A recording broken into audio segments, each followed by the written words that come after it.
Welcome back to Real Talk with Nathan Najib.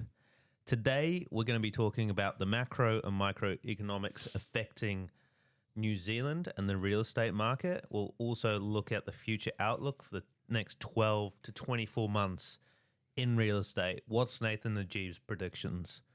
And finally, we'll look at the two subscriber questions that we have on the show today, and then we'll wrap it up. A very good evening. It's nice to be back, Bowie. And yeah, I'm looking forward to today's episode.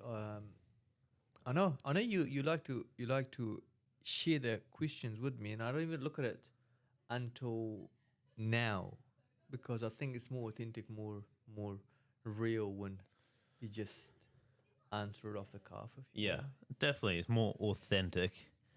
And yeah, this is just, I prepare, and sometimes you don't even look at the questions. I don't even give them to you. No. And that's how it works. So let's get into the first question today. Interest rates. That's been a topic in the news recently. And now we're looking around 4.89% for a 12-month term. 4.75. I just fixed one last week or the week before. What term on? 4.75 for a year. I think it's 18 months. 18 months is the same. What bank? ANZ. It's pretty good. Mm-hmm. So with these falling interest rates, are you seeing any more like activity in the market? Is there more confidence there? Or is it too soon?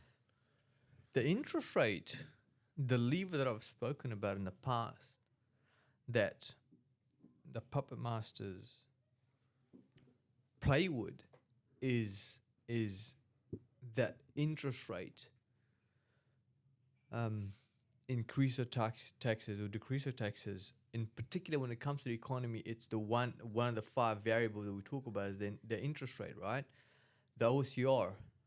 That does play a role with the confidence. And to be frank, was the confidence is up.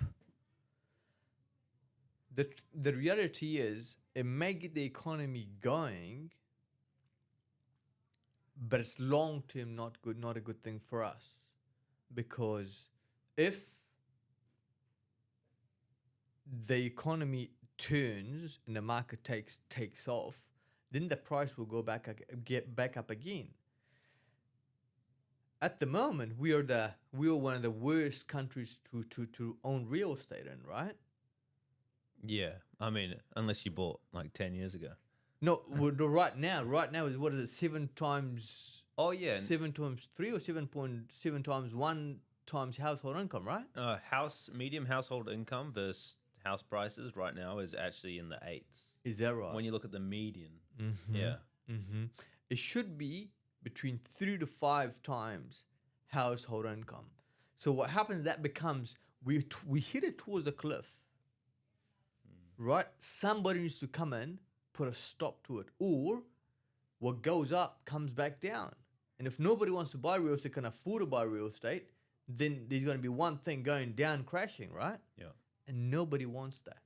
Unless you're a politician, you don't care. Yeah, I think with the smaller houses and the townhouses, because people can't afford, will that mean people have to start going for 2-bedroom townhouses, which will increase the demand for those. But any properties, family homes and above that, there may be less demand because people can't afford it in the future. So what's going to happen to those? Yeah, well, the price, the thing will crash, will go right? down, yeah. And we don't want it. We don't want it. Like, realistically, what I'd like to see is the government actually start looking at the economy from holistic thing right across the board. And if they're going to drop the interest rate, okay, fine, that's great. Go ahead and do that to get the economy going. But also make it easy for developers to develop properties so the supply increases too, right? Yeah. Because if supply increases and interest drops, buyers' interest increase slightly, well, that's okay because the supply and demand will go hand in hand, right? Yeah. So somebody needs to do that. Somebody needs to get all these bureaucracies out the way. decrease their council fees, start the competition between the products, these building building supplies that they sell, like Maratin.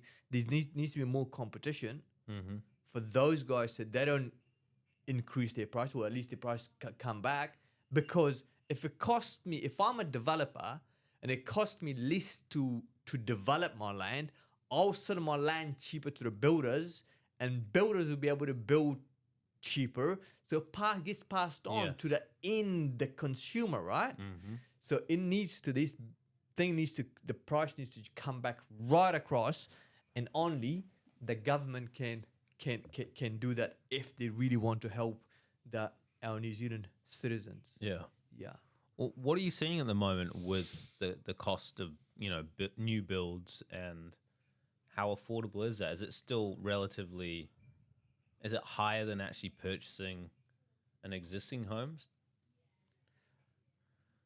So when the market is on its way back, which it has been, then it's cheaper to buy an existing house than a brand new home. Yeah. So at the moment, because these options are so many, and sometimes people just need to sell the properties, you can just move on. Maybe they own the house for 10 years, so it doesn't matter if they sell their house for 1.1. If they build the same house, going to cost them 1 point. Somebody else could cost 1.3 because they own it for 10 years. But you would like to have the prices come back right across the board, and that can only come back when, if I'm building a house, it costs me less to build a property. Yeah. That's the only way we can fix the what I call the horrible situation that we are in. Yeah, because the cost to build right now is, well, from discussions I've had, it's still high, right? Which means the materials they're getting is high, and they need to come down. But then it's all a flow-on effect. So how does that come down? So that would be competition. They need to increase the competition, right? It's like demand and supply. So like you need the economy of supply and demand, right? If they bring in more competition, there's what would be a similar thing to Mitre in Australia or America. What would that be? A Mitre 10? I think Australia, they have like Bunnings, don't they? And they have, I don't even know what, Walmart, do they sell items like that? But they're a dominating player. Yeah, so they need to be more competition, right? Because if I'm competing, if I've got the monopoly, well, I don't need to drop my prices because people are just gonna come buy from me anyways, right? Yeah. But if there's so much competition, that's what we need to increase to be able to get the prices back. And then you got the council fees, and you've got the goddamn development fees and the reserve contribution, all those things. That shouldn't go up. I was told that Christchurch City Council is raising their development contribution by 2.5 times or whatever, from 13,000 to something like 42,000. I'm like, what do they do with the money anyways? They don't do any good with it, right? They should just. If I was the government, I would say put a stop to it. You cannot be doing these expensive charges. It needs to be cheap for developers to develop properties, and also I'll incentivize developers to build first home home properties. Because if they build first home properties for cheaper, it costs, we don't charge them any tax, and they encourage to build more first home properties, and that will go. The price will just drop right across. Yeah. Okay. Now, foreign investment. So they've brought back the residency golden visa, which is essentially, it allows foreign investors to obtain residency by making substantial investments in New Zealand, typically in a range of $5 million to $10 million. So that's been brought back. What impact do you think it will have on the higher end property market? And is it a good thing? As an economy, anything that we can do to bring wealthy foreigners to spend money in our country is a great thing. The whole notion is, Oh, you're bringing over the foreigners and they're hiking up the prices, right? Not really, because it's not. We're not going to have all of a sudden we've got another million foreigners come here to New Zealand. That's not going to happen. Yeah. So, however many come to New Zealand, I'll be very interested to see the stats. How many people will actually be encouraged? I doubt there will be that many. But anybody that can come in here and spend their money in our country, we should encourage it. Yes, thank you very much for spending spending your money in our country. So that's a good job from the government. Yeah. And I feel like, to be honest, Bobby, I feel like that's just a way to make it sound like they're doing a great job, because everything that they're doing now is to win votes. Like, you know, how Luxon is now walking around into all these communities, like. He was dancing the other day. Did you see that? Exactly. That was shocking. He'd be doing anything to get a vote. I'm telling you. He was. Yeah. It's terrible. It's terrible. And that's what politicians do to get a vote. If it's dancing, Go watch the video. Very awkward. horrible way. Yeah. Terrible. So things. If he does that to get votes, what else would he do? Anything, right? And yeah, and that's why you see the economy heading to a disaster, and then the Labour, the other side, the guy was the other day, this guy Chris was saying that the inflation is so high that people can't afford to buy butter or whatever. I'm like, it's a byproduct of what you did, buddy. Yeah. Right? It's like, yeah, so they're doing whatever to manipulate people and play to get their votes. Yeah. Yeah. Going on to the microeconomics here. Supply and demand. We talk about that, 5 variables. You know, obviously we've seen the supply outweigh the demand quite heavily the last, coming up to 2 years probably, maybe just under that. Are you seeing it like coming back now, the demand at all? Like because Trade Me stats, I don't know how accurate these are, but in Rolleston, under 750, there's more demand than supply. Interesting. And then over 1 million, there's more demand than supply. And then in the 900, like 800 bracket, there's still more supply. Yeah. I personally would like to see the supply increase, and that's what's going to happen with these developers eventually getting their developments released, right? And these thousands of sections being released. So I personally like to see that, so I see more stability in the real estate prices. If anything, will come back to prices as the supply increases, right? Yeah. But yeah, there is more demand with the interest drop, for sure. There's more confidence in the market. How you find it in the homes? Because you sell a lot of homes above 1 million. What's the demand like there? It's been like, to be honest, like Bobby, like the market has come back since the peak, no question about that. But it hasn't slowed down in a huge way, right? So there's a little bit more confidence, like I said, right across. So we still pretty busy. We still houses very, very, very quick. I think that's a Christchurch market though, right? Like when you actually look at the stats, the Christchurch market has performed a lot better than the other markets. And then it's the moving of coming from Auckland to Christchurch, national movements. North Islanders come to the South Island. That's a new factor. And they're buying properties here. I know it's not a mass amount, but I think that sways the average pretty huge way, because when people come out there, they usually pay a lot more than what local buyers would pay. So that sways the market. Even if one buyer comes in and pays $300,000 or more than average sale price for in the area, that sways the average still, right? And you also get better schooling. Like you can move to a great area and get better schooling as well in Christchurch and Auckland. Right. Sure. So there's all these advantages. So it'll be interesting to see in like the next few years. I guess it's good for this market. We do have the most amazing city on the planet. I have to say that. I agree. I agree now. They've done a good job. The planners did a great job. Moving on. So on the topic of developers, are you seeing them being aggressive with their land purchases and building, or are they still kind of reserved? Because a lot went out of business last year. Yeah. Yeah. Smart developers, the ones that especially they can afford, they're still buying and they're land banking it. And it doesn't. It's wise for them not to be so aggressive like they were 2021, 2022, and that's what I see. And then again, once again, like the councils are holding these people back. Yeah.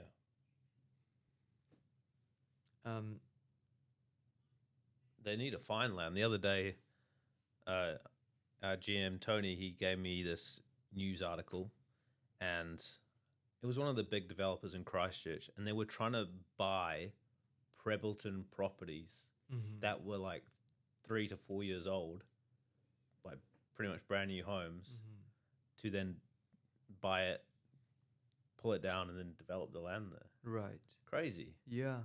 Yeah. And if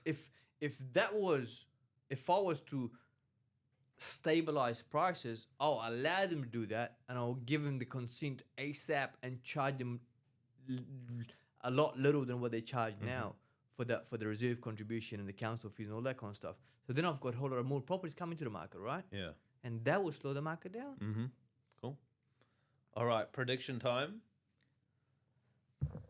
We'll do a big prediction video at the end of the year. But what are you thinking for the next 12 months for, let's say, for the Christchurch market? What's going to happen with house prices? What I like to happen nowadays, because what I do, Bowie, is like, you know what, I predict in the past why our prediction had been so accurate, because they've been doing the right thing.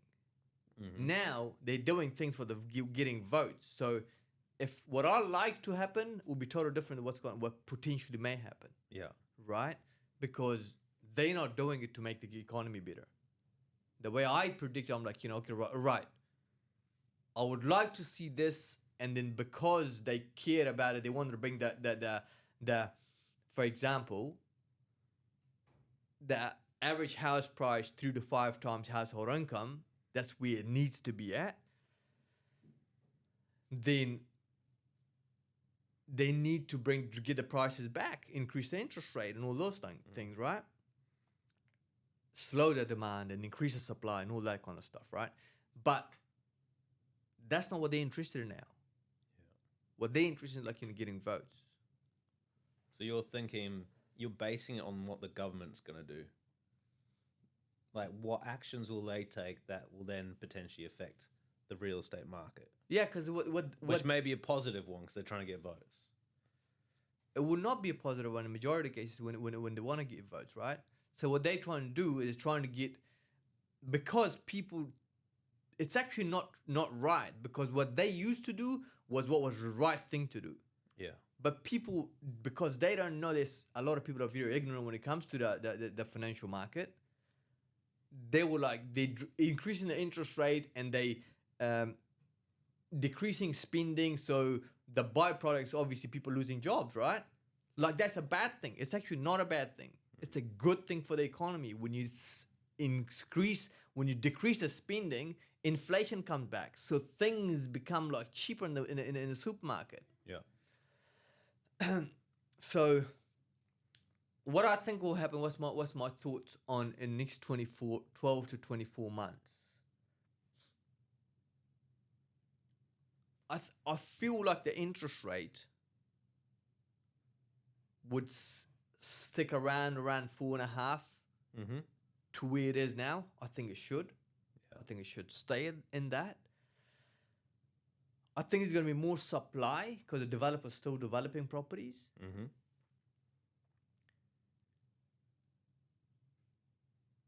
Therefore, I don't see a huge increase in the property prices.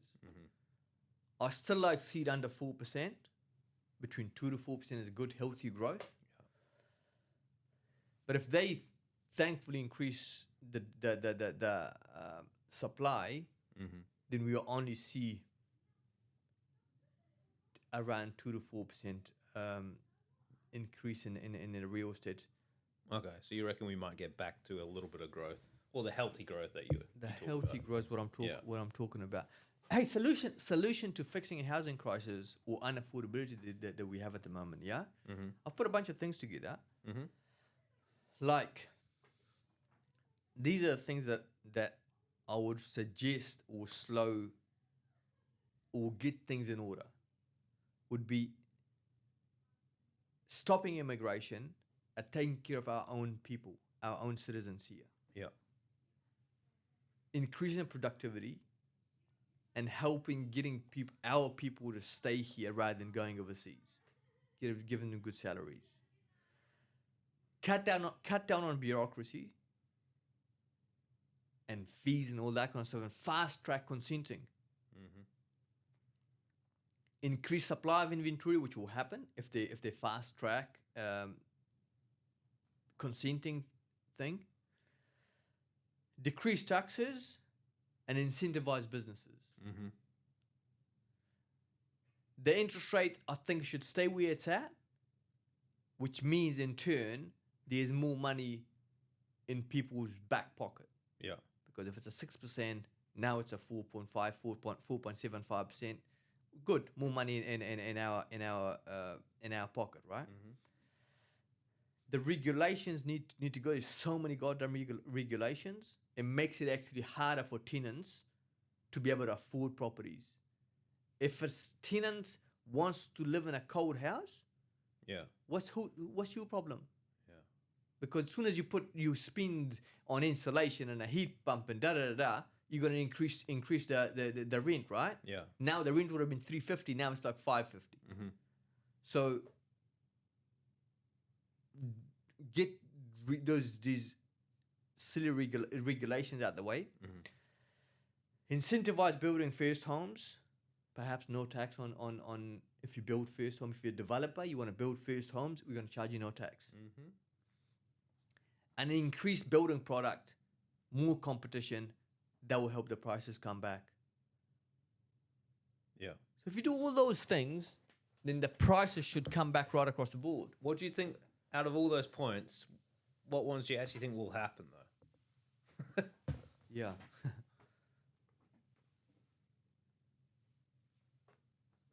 I don't think these I'm telling you, like, I don't think the people that we have at the moment, both parties, Labour or National, they're doing much to actually help our citizens. The guy that actually talks about limited government and less bureaucracy, stop with a whole lot of spending, is David Seymour. I mean, that guy there makes sense, and because he tells the truth, he's not a majority. His party's not massive, right? Because he tells the truth. Yeah. If he's a politician, it's a corrupt business. It's a corrupt business, a horrible business. All right, I've got two final questions for you from subscribers here.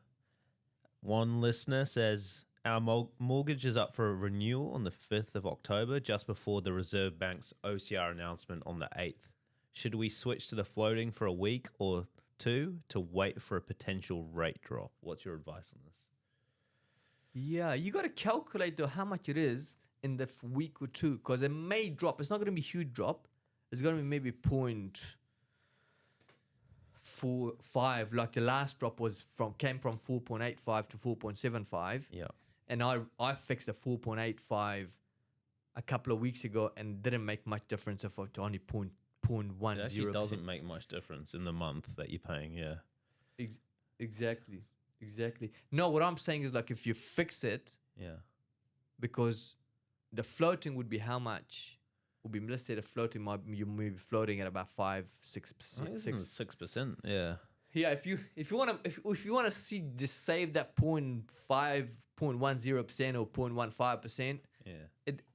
you wouldn't be paying too much difference if you wait for another week. So give it another week to make sure you made the right decision. Yeah. Yeah. Well, you could always split your mortgage, right? If you go on like the longer terms, you could split it 12 months and 6 months, and Yeah. at least if it does drop quite a bit, you can change again on 6 months. I can almost guarantee it's not going to drop quite a bit. No. It'll be like 1.1% or 1.5. Yeah. Yeah. So do the math. How much will it cost you to go on floating between those dates versus the cost you save going on the lower interest rate? Yeah. Yeah. All right. Final question. It's about auctions. Mm-hmm. We've just listed our owner-occupied home for auction next week, but the foot traffic at open homes has been low. In your experience, is buyer interest better measured by the number of building reports requested, or is lower attendance fairly normal in this current marketplace? It just depends, like what kind of price bracket is your property at. If it's a first home buyer's property, it's probably low traffic because first home buyers, they just don't go to auctions. Well, hardly anybody can go to auction, right? Yeah. I know there's a lot of people who do say, hey, let's just go to auction, just anything and everything. But that would be if it's a first home property. And if it's an expensive house. And why is that? Why is it that first home buyers won't go to auction? So when you're using your first home loan, KiwiSaver, they tell you like you need to be subject to condition to whatever. Mm. Finance is a lot harder for first home buyers. They need to put a contract on a property before the bank says, yes, you can go ahead and bid. Mm-hmm. So it needs to be an offer subject to finance, limb, title, bills report. And the other thing is first home buyers doing due diligence, it costs every time you go to auction. Mm-hmm. A lot of first home buyers don't have another $250 for every property to go and look at to get prepared for auction and then miss out. Yeah. So they say, I'm not just going to go to auction. And ask buyers, ask 100 buyers, first home buyers, would you go to auction if it's an auction property? And I'll bet you 90% of them or 99% will say no, I would not attend an auction. Yeah. Yeah. Yeah. Well, I mean, we said that when we were buying our first home. Mm. And then if it's an expensive house, it may be just the quality. It doesn't matter the quantity. It doesn't matter how many people you get through a property. It's the quality of the buyers. So you just need to be close communication with your agent. See how many quality buyers do you have. You have 5 buyers, 2 buyers come through an open home, great. You might have both of them interested, or you might have 10 buyers through a house and nobody interested. I'd rather have the 2 buyers. Mm-hmm. So you just need to be in communication. Your agent has to feed you back everything that he or she hears from the market, because navigation is very important when you're marketing a home. Yeah. And what's your criteria? I know we don't auction that many homes, but what's your criteria for auctioning a home? Like today we had a discussion with a vendor. Yeah. In Burnside. Why are we auctioning that home? Good school zoning. Mm-hmm. It's a very solid house. We're going to have plenty of interest. And Burnside is very sought after location. Yeah. So those are the reasons that I'm auctioning, and it's probably $1 million plus. We sold it as Terry's other house for $905,000, and I told him, I said, let's not auction it, we'll deadline it. Yeah. Because there's going to be a lot of first home buyers, potentially some investors, and we don't want to put any barriers in front of any buyer to get the best possible price. We've been talking about demand supply just before, right? Yeah. You need to create as much demand as you possibly can to get the best possible price, because our fiduciary duty is to maximize the value of people's homes, right? So if that's the case, we need to do what I say is horses for courses. We're not an advocate of auction or deadline. We'll look at a house, own a situation, and we'll give them recommendation what's best for them. And that's what every agent I recommend they do, regardless of what the agency they work for preach them to do. Yeah. Because if you put the clients before you every single time, long term, you're gonna have very good, successful, and sustainable business. Mm-hmm. Brilliant. Well, there you go. I don't have his name, but there you go. That was great advice. All the very best. But yeah, mainly he should be looking at the quality buyers, and if there is no buyers, what should he do then? Should they change the strategy after? I would do that very quick, absolutely. Yeah. So if I haven't got any interest in a property, I'm not just going right through the campaign. It's particularly in current market. You got to adjust, like I said, navigate through the market with your vendor. So your agent, if I'm having no interest 1 week, 2 week, and I've got no buyers for an auction, I'll change the campaign to a deadline. There you go. Yeah. Yeah. Brilliant. All right. Thank you, Nathan. That's been Real Talk. And we've got an upcoming podcast with Luke from Keep the Change. So that'll be a good one. I'm looking forward Recording to that tomorrow. All right. See you later, everyone. Bye-bye. Thank you, Bowie. Thank you, everybody.